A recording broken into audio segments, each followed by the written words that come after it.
9 अगस्त 2024 शुक्रवार का दिन एक मेडिकल कॉलेज के सेमिनार हॉल में एक लेडी डॉक्टर बेहोशी की हालत में पड़ी मिलती है। लेकिन उस डॉक्टर की हालत देखकर ये साफ अंदाजा लगाया जा सकता है कि इस लेडी डॉक्टर के साथ में कोई बड़ी घटना हुई है, क्योंकि उस लेडी डॉक्टर के बॉडी से कई जगह से उसके खून निकल रहा था, चेहरे से, आंखों से, मुंह से और होठों से। ऐसा लग रहा था जैसे किसी बड़े अपराध को अंजाम दिया गया हो। आखिरकार कौन है ये लेडी डॉक्टर और इसके साथ में ऐसा क्या हुआ? कहीं ऐसा तो नहीं कि दिल्ली का निर्भया कांड दोहराया गया हो? पुलिस के पास जब इस बात को पता चलता है तो पुलिस क्या इसका खुलासा करती है? क्या है इस घटना की पूरी सच्चाई? आइए जानते हैं पूरी घटना को विस्तार से। आदाब, नमस्कार, मैं हूं मुबीन खान। दरअसल आज की जो सच्ची घटना की कहानी है वो है पश्चिम बंगाल के कलकत्ता की। उसी कलकत्ता शहर में एक आरजी कर मेडिकल कॉलेज होता है। उसी आरजी कर मेडिकल कॉलेज में एक 31 साल की ट्रेनी महिला डॉक्टर होती है, जो कि बचपन से ही पढ़ाई लिखाई में बहुत ज़्यादा होशियार थी और काबिल थी। वो बचपन से ही एक सपना संजोए हुए थी कि मुझे बड़े होकर एक बड़ा डॉक्टर बनना है, और ये सपना सिर्फ उसका नहीं था, उसके माँ-बाप का था। और कड़ी मेहनत और लगन के साथ में आखिरकार वो सपने को साकार भी कर लेती है।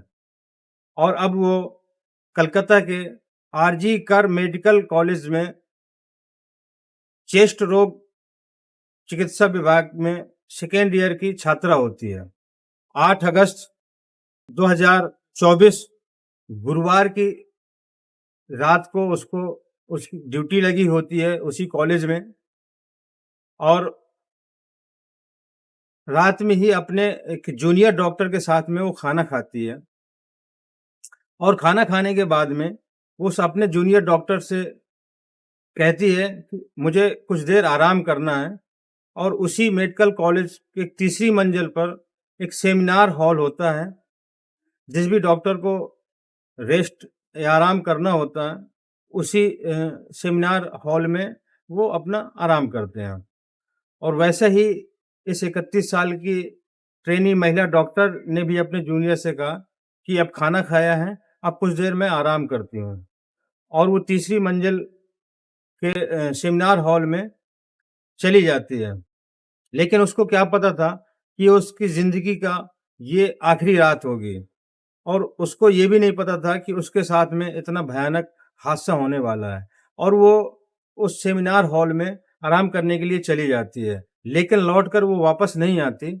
और अगले दिन यानी कि 9 अगस्त शुक्रवार को वो बेहोशी की हालत में उसी हॉल में मिलती है, और उसके बॉडी पार्ट से कई जगह से खून का रिसाव चल रहा था।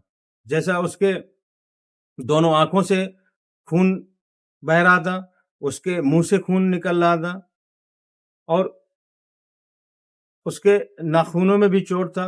बॉडी के कई हिस्से में चोट होती है। जैसी इस बात की खबर वहाँ के स्टाफ को लगती है, वो लोग वहाँ काफ़ी लोग इकट्ठे हो जाते हैं और आनन-फानन में उसको हॉस्पिटल में एडमिट कराया जाता है। लेकिन जैसे ही उसको हॉस्पिटल में एडमिट कराया जाता है, डॉक्टर उसको मृत घोषित कर देते हैं, और उसकी बॉडी को पंचनामा भर के पोस्टमार्टम के लिए भेज दिया जाता है। जब पोस्टमार्टम की रिपोर्ट आती है, तो वहीं के पुलिस के आला अधिकारी अपने बयान में बताते हैं कि जिस तरीके से उसका जो पोस्टमार्टम की रिपोर्ट आई है, वो बहुत ही भयावह और दयनीय हालत में होती है। क्योंकि रिपोर्ट में ये सामने निकल कर आता है कि उसके आँखों से भी खून निकल रहा था, उसके होठों से खून निकल रहा था, और उसके प्राइवेट पार्ट से भी खून निकल रहा था। और उसके बाएँ पैर में भी चोट होती है और दाएँ हाथ में चोट होती है, और उसके नाखूनों में भी चोट होती है। इस रिपोर्ट को देखकर वो अंदाज़ा लगाते हैं कि इसके साथ में जिस दरिंदे ने ये हरकत की है, जब इसके साथ में हरकत करने की कोशिश की होगी तो इस लेडी डॉक्टर ने अपने बचाव के लिए पूरा भरपूर प्रयास किया होगा, लेकिन उस दरिंदे के चंगुल से बच नहीं पाई और उस दरिंदे ने बुरी तरीके के साथ में इसके साथ में कृत्य किया और इसके प्राइवेट पार्ट्स को भी चोट पहुंचाया गया, इसके आंखों को भी चोट पहुंचाया गया, होठों से भी इसके खून निकल रहा है और नाखूनों में भी काफ़ी ज़्यादा चोटें आई हुई हैं इसकी। इससे अंदाज़ा लगाया जा सकता है कि इसके साथ में बहुत ही ज़्यादा बुरी तरीके से इसके साथ में कृत्य किया गया। जैसी इस बात की खबर जूनियर डॉक्टरों को तक पहुँचती है और सोशल मीडिया में ये घटना काफ़ी वायरल हो जाती है, तभी जगह-जगह मेडिकल कॉलेज के जितने भी छात्र होते हैं वो जगह-जगह प्रदर्शन करते हैं, कैंडल मार्च निकालते हैं और शासन प्रशासन से मांग करते हैं कि इस महिला डॉक्टर के अपराधियों को जल्द से जल्द पुलिस ढूंढे और उसको सख्त से सख्त कार्रवाई दी जाए। ऐसे दरिंदों को बचना नहीं चाहिए जिसने लेडी डॉक्टर के साथ में इतनी बेरहमी से कृत्य किया था।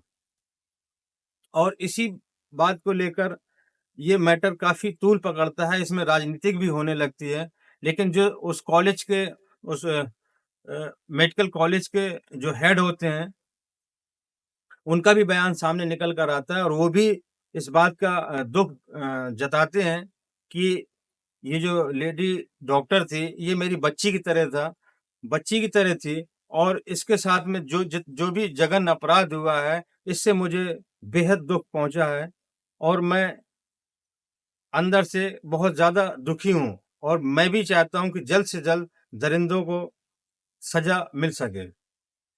वहीं पर खबर निकल कर ये भी आती है कि जो महिला लेडी डॉक्टर के माता-पिता होते हैं, वो लोग पश्चिम बंगाल की जो मुख्यमंत्री हैं ममता बनर्जी, उनसे मुलाकात करेंगी और अपनी पीड़ा उनको बयाँ करेंगी और उनसे ये मांग रखेंगी कि बेटी के कातिलों को जल्द से जल्द पकड़ा जाए और उसको सख्त से सख्त सज़ा दी जाए।